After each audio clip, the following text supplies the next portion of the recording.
C'est un site sous étroite surveillance, à l'activité permanente.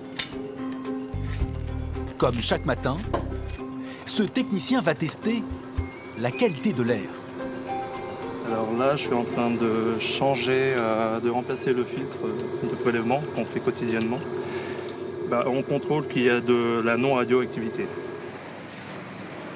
C'est dans ce laboratoire que les contrôles radioécologiques sont réalisés. Chaque année, 20 000 mesures sont ainsi effectuées sur l'air, l'eau, l'herbe ou le lait. Implantée au bord de la Vienne, la centrale de Civaux est la dernière née des installations françaises en activité depuis 1997. Avec 19 milliards de kilowattheures, elle produit chaque année l'équivalent de la moitié de la consommation électrique de Nouvelle-Aquitaine. Une structure implantée sur 200 hectares et où travaillent en permanence 1200 personnes.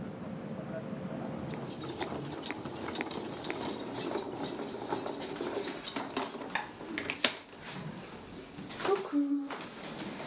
Qu'est-ce que tu vois là dehors? C'est les vapeurs? C'est les cheminées là-bas?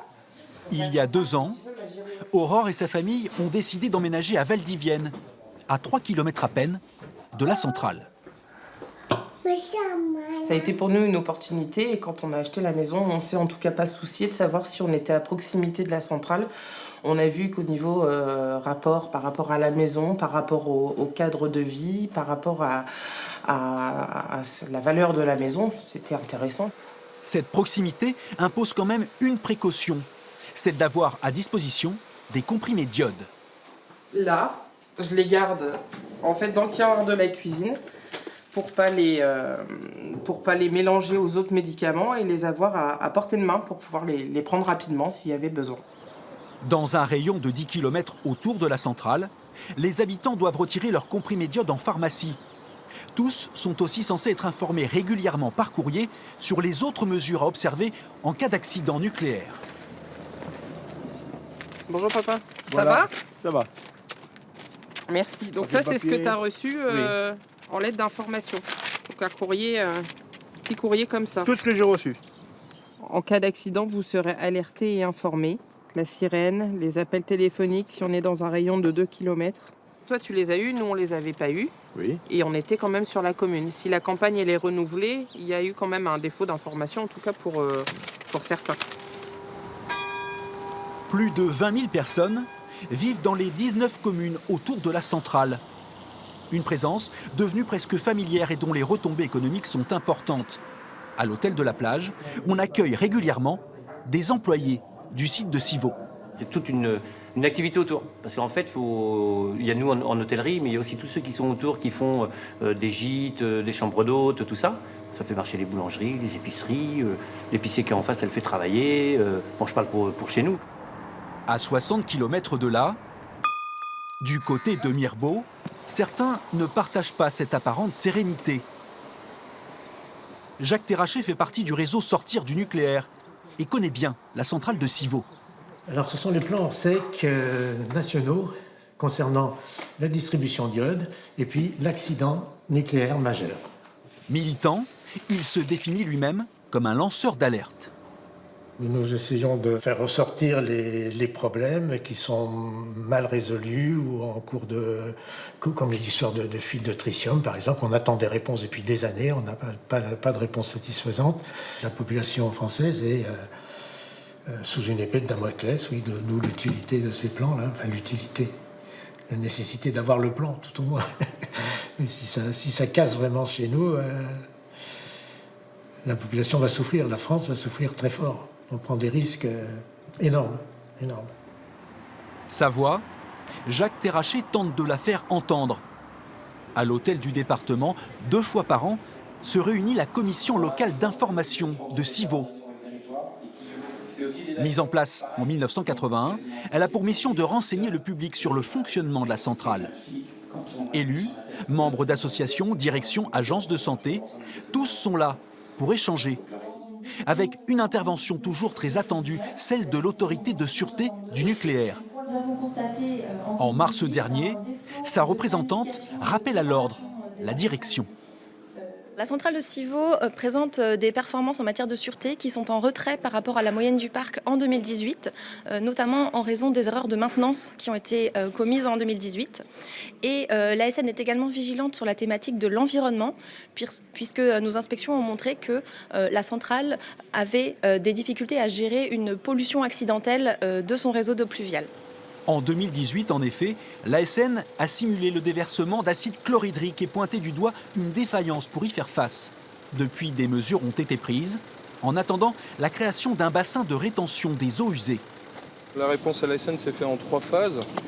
L'idée, c'est d'être plus réactif sur la collecte d'un éventuel épandage accidentel en dehors des bâtiments. Et malgré toutes les parades, rétention mobile, obturation de regard de réseaux d'eau pluviale qui peuvent être mises en place, si ça atteignait malheureusement le réseau d'eau pluviale, à ce moment-là, le témoin fait l'appel du 18 et immédiatement, à distance depuis la salle des commandes, on peut déclencher le gonflement d'un obturateur dans la canalisation d'eau pluviale. Et ça coupe immédiatement le débit. On confine ainsi, on collecte l'épandage accidentel qu'on peut pomper, analyser et éliminer en déchets. L'année dernière, le gendarme du nucléaire a mené sur le site 24 inspections, dont 7 de manière inopinée. Chaque événement relevé est scruté de près par les observateurs, comme ici, à l'association Vienne Nature. Le nucléaire, contrairement à ce qu'on entend très souvent, c'est pas une énergie propre. Je mettrai des guillemets à propre, parce qu'effectivement, comme toute activité industrielle, il y a des rejets, il y a des déchets.